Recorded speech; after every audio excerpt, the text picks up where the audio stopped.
Pour parler de l'Europe, on dit souvent Bruxelles. C'est la capitale de l'Union européenne. Mais toutes les institutions européennes ne sont pas à Bruxelles.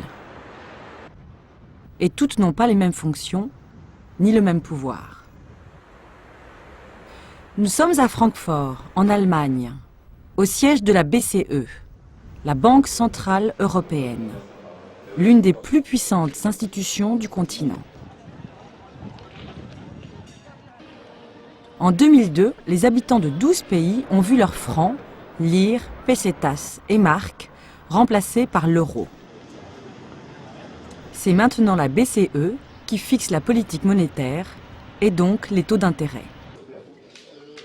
Des décisions qui influencent la vie concrète des citoyens. Sera-t-il facile d'obtenir un crédit? Les prix vont-ils rester stables ou monter? Cela dépendra en grande partie de l'action de la BCE. Avec l'euro, une banque européenne a pris le pas sur des institutions nationales comme la Banque d'Italie, la Banque de France ou la Bundesbank en Allemagne. Cette intégration monétaire des 12 pays de la zone euro est loin de refléter le fonctionnement habituel de l'Europe. Les pays membres de l'Union ont gardé leur souveraineté dans de nombreux domaines. Le cas le plus évident est celui de la défense. Même s'il existe des corps d'armée européens, ce sont toujours les nations qui ont le dernier mot concernant la question cruciale d'engager ou non leurs soldats dans une opération. En matière de défense, le pouvoir est donc essentiellement national. Pour la monnaie, il est aux mains d'institutions européennes. Mais ce sont là deux exceptions. Dans la plupart des domaines, l'agriculture, l'environnement, l'industrie, le commerce, l'Union européenne fonctionne sur un mélange entre le pouvoir des pays et le pouvoir de l'Europe. Et ce système européen repose sur 3 pieds, la Commission, le Parlement, le Conseil. Pour comprendre comment fonctionnent ces institutions, un petit retour en arrière s'impose. Dans les années 50 et 60, on établit un marché commun européen, ce qui suppose des règles communes. Pour faire respecter les traités, on crée la Commission européenne.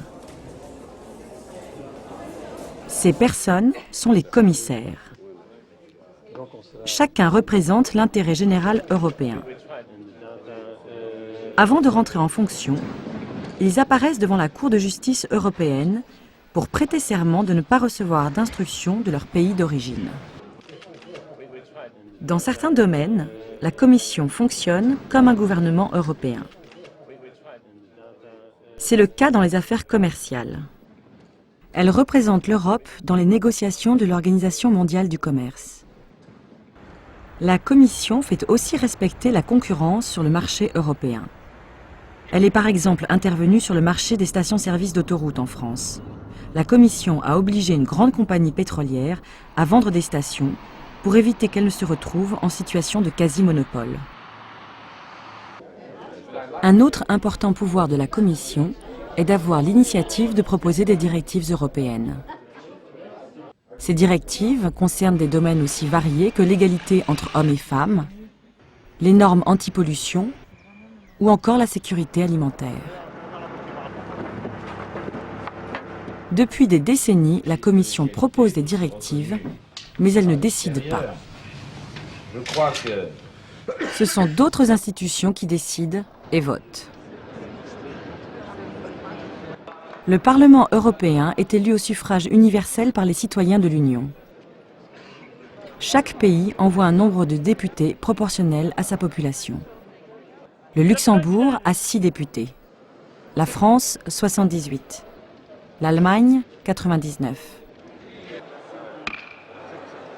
Quand la Commission propose une directive, le Parlement intervient souvent pour l'accepter, la refuser ou proposer des modifications. Après la Commission et le Parlement, vient la 3e institution, sans doute la plus importante. c'est le Conseil, qui rassemble directement les pays membres. Ici se trouve le représentant de l'Espagne, à côté celui de l'Allemagne. L'accord du Conseil, donc des pays, est indispensable pour adopter une directive. Selon les domaines, ce Conseil vote à l'unanimité ou à la majorité qualifiée. Un système où chaque État a un certain nombre de voix. Par exemple, l'Allemagne a 29 voix, tout comme la France et le Royaume-Uni. La Pologne a 27 voix, la Belgique 12, le Luxembourg 4. En tout, 237 voix sont ainsi distribuées et il en faut 169 pour qu'un projet soit adopté à la majorité qualifiée. Le schéma général est donc qu'une directive s'applique après qu'elle ait été proposée par la Commission, puis approuvée par le double vote positif du Parlement et du Conseil. Ces trois institutions existent sous une forme ou une autre depuis le début de la construction européenne. Mais leur rôle a évolué. Au départ, l'institution la plus faible était le Parlement.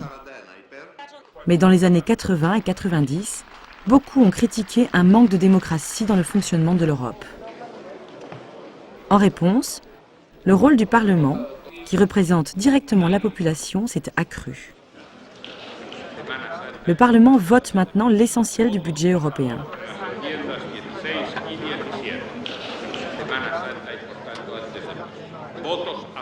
Il contrôle aussi l'action de la Commission européenne. Et en 1999, le Parlement a pour la première fois utilisé ce pouvoir. Les députés ont trouvé que la Commission ne dépensait pas correctement son budget. Et la Commission présidée par Jacques Santer a dû démissionner. La vie des Européens est de plus en plus influencée par les décisions prises par les institutions européennes. Il existe des discussions permanentes sur les différentes compétences qu'elles doivent avoir. Mais là, les décisions n'appartiennent ni au Parlement, ni à la Commission. Ce sont les pays qui décident d'attribuer ou non de nouveaux pouvoirs aux institutions européennes.